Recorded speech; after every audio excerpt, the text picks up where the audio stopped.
de la charla.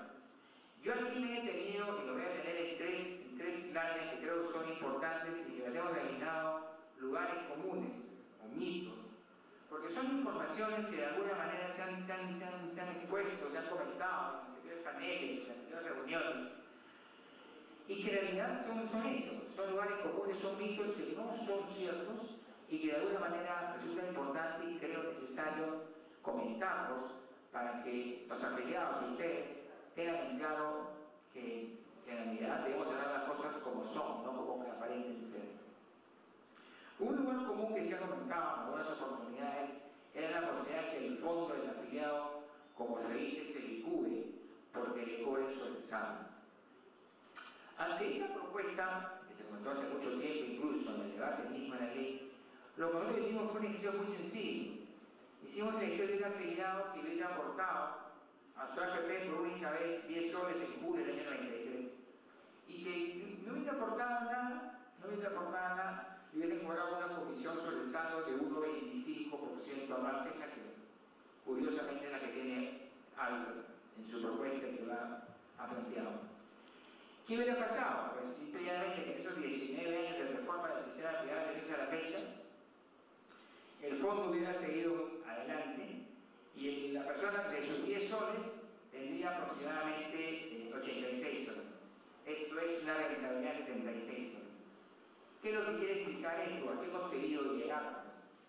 Lo que queremos llegar es que cuando se administran fondos de pensiones de largo plazo y cuando la rentabilidad del fondo de pensiones tenga una trayectoria razonable y las comisiones también, el hecho de que se cobre sobre el saldo en ningún caso va a llevar a que el fondo, a que la cuenta, a que el saldo del afiliado desaparezca. Ese es un mito, por así decirlo, una leyenda que algunas personas plantearon y que no es cierto. ¿Qué es lo importante aquí? Que el rendimiento a largo plazo sea mayor que el cobro de la comisión. Si el rendimiento es mayor que la comisión, el crecimiento del fondo de largo plazo va a ser sostenido y sostenible para una mejor pensión. En consecuencia, creo que es importante remarcar este hecho para, digamos, quitar esos temores de algunas personas que dicen que cobrar sobre el saldo va a dejar que su pensión se disminuya a la mitad o a la tercera parte. Eso no es cierto. Sin duda, cobrar sobre el saldo hay una afectación sobre el fondo, pero hay que ver también que esa afectación del fondo va a tener su contrapeso en la mejor gestión que va a hacer la AFP porque va a cobrar sobre los cambios. Entonces, ambos esquemas se van a tener que compensar por el hecho de que va a haber una mejor gestión porque la AFP va a hacerlo en la medida que va a cobrar sobre los cambios. Entonces, en ese tema hay una sintonía importante entre la gestión de la AFP y la ventaja para el individuo, para el afiliado, y por eso creo que es importante comentarlo. Un segundo punto o un segundo lugar común o mito que le llaman es el tema del desempleo. Se ha comentado también que cuando una afiliada está desempleada en el esquema de saldo le van a cobrar comisión. En cambio, cuando está en el esquema actual o en el esquema de cobro sobre remuneración o sobre flujo, no le cobran comisión. Y en realidad, la respuesta ante eso es que eso no es así, eso es una falacia. ¿Por qué? Porque cuando pasemos al esquema de cobro sobre saldo, sin duda, una persona aporta y luego aporta 5 años seguidos y luego tiene un periodo de desempleo de 4 meses. Sin duda, durante ese periodo de desempleo, la AFP le va a administrar su saldo y, claro, va a cobrar sobre ese saldo administrado. Entonces alguien va a decir, ¿me van a cobrar sobre cuando esté desempleado? Sí, me van a cobrar. Pero en el sistema actual, en el esquema de cobro sobre flujo o sobre relación, también le cobra. ¿Por qué? Porque la AFP cobra por adelantado. Entonces la AFP cuando tarifica un precio, cuando pone un precio para su administración, cuando cobra 1,7 o 1,8% sobre la remuneración, ese factor ya incluye un porcentaje implícito, interno, de cobro cuando la persona ha dejado o deja de trabajar, porque justamente cobra por adelantado.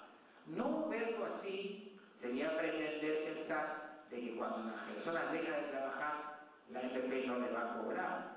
La AFP es una empresa privada, no es una beneficencia. Sin duda lo va a cobrar y lo cobra.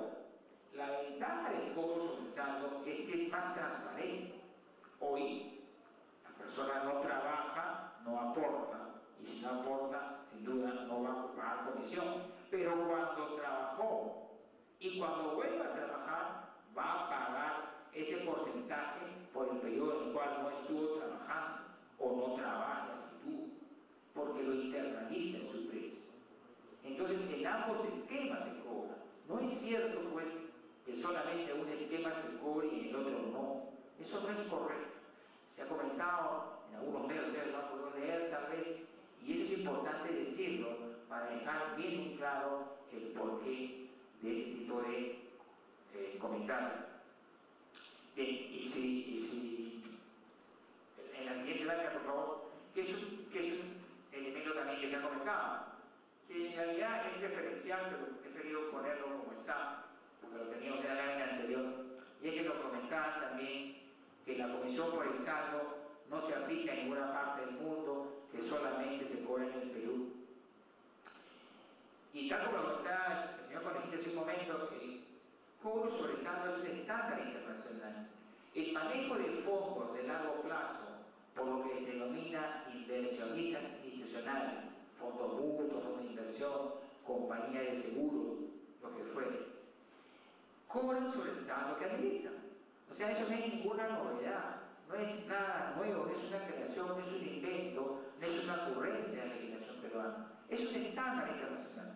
La prueba es que cuando comparamos modelos de cobro de pensiones de principales sistemas de pensiones a nivel internacional, la gran mayoría de países de Europa del Este, que son sistemas reformados después de la caída del muro de Berlín a fines de los años 80, a inicios de los años 90, la mayoría de sistemas de pensiones reformados han optado por modelos de cobro sobre saldo, algunos manteniendo en paralelo un cobro sobre remuneración también, y algunos otros inclusive manteniendo esquemas de cobros fijos u otro tipo de cobros. Al final, cada país es soberano de establecer cómo cobrar mejor, pero lo que es bueno aquí puntualizar es que el cobro sobre saldos no es una rara avis, algo totalmente fuera de lógica, no, es algo común y corriente, tanto como hay muchos medios que cobran sobre el flujo, como también hay muchos que cobran sobre el saldo. Y el estándar internacional de administración, de gestión de fondos, es cobrar sobre lo que administran. Por ejemplo, es que compañías americanas, compañías que administran fondos de planes de pensiones ocupacionales en Europa occidental, que son planes de pensiones que no tienen a carácter coercitivo, obligatorio, son voluntarios, utilizan cobros sobre los saldos. Es muy poco dentro de la relación. Si ustedes se dan cuenta, los cobros sobre la nación básicamente son países de América Latina, esencialmente. Y esto ha sido así, ¿por qué? Porque las reformas de pensiones en América Latina, incluyendo el Perú, necesitaban al inicio el ingreso de operadores nuevos que pudieran llevar a cabo reformas de modelos pensionarios. Como ustedes deben saber, los sistemas públicos en la mayoría de América Latina tenían problemas de financiamiento. Estaban, como se dice, quebrados. Ante eso, y ante la apertura del sector privado, fundamentalmente en la década del 90, se tuvo que convocar empresas privadas para que administraran fondos de pensiones.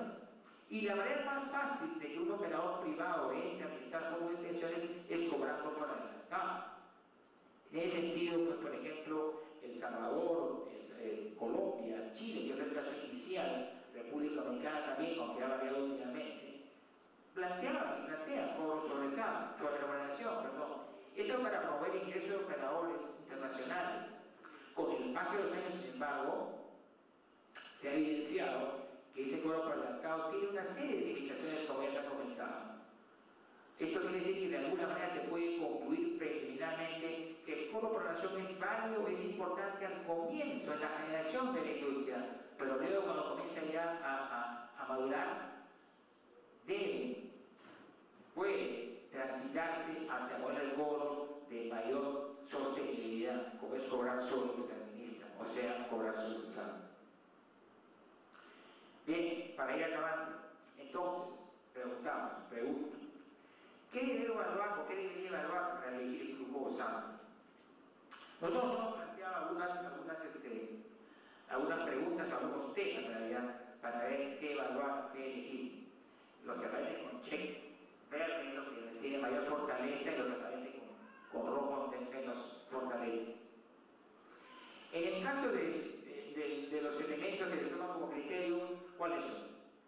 En el tema de liquidez, cuando se va a asegurar sobre el saldo, la persona va a tener más liquidez en su bolsillo, más ingreso disponible. ¿Por qué? Porque ya no va a pagar por adelantado. En consecuencia, hay una fortaleza por ese lado. En el caso del desempleo, como hemos comentado, ambos sistemas pagan. No hay mayor ventaja de uno sobre otro. En el tema de la competencia, es importante en el esquema de saldo. ¿Por qué? Porque en el esquema de saldo hay licitaciones, compites por precio. En el otro esquema no. No hay ninguna garantía de que el precio del flujo suba, baje o se mantenga. Y como vimos al comienzo de las láminas, la historia de la comisión por flujo es que los precios no solo no han bajado, han subido en 19 años. El incentivo para la gestión, marcadamente favorable en el cobro sobre saldo. ¿Por qué? Porque el AFP va a cobrar sobre lo que administra. En el otro lado cobra por adelantado. La AFP le puede ir bien, el fondo le puede ir mal. La AFP no necesariamente está asociando su trabajo al rendimiento del fondo. Entonces hay una diferencia clara y marcada en un sistema sobre otro. En el tema de la transferencia lo mismo. El afiliado va a saber cuánto es el rendimiento neto por una simple resta en el cobro sobre saldo. En el cobro sobre flujo es complejo, no lo puede explicar con claridad.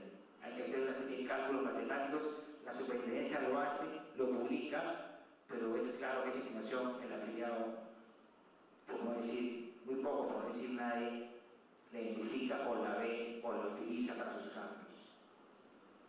En el caso de la facturación del fondo, sí es cierto, hay una ventaja del cobro sobre el flujo, pero aquí hay que tener en cuenta lo que hemos comentado hace un momento.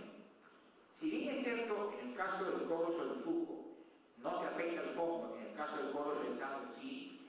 Aquí es importante puntualizar que en el caso del cobro sobre el saldo, la gestión de la AFP está mucho mejor alineada que en el de flujo, porque la AFP va a cobrar sobre lo que administra. En consecuencia, en la regulación y en el diseño de la regulación planteada, se espera que el elemento del incentivo en la gestión neutralice ese efecto negativo que podría haber en el cobro sobre el flujo.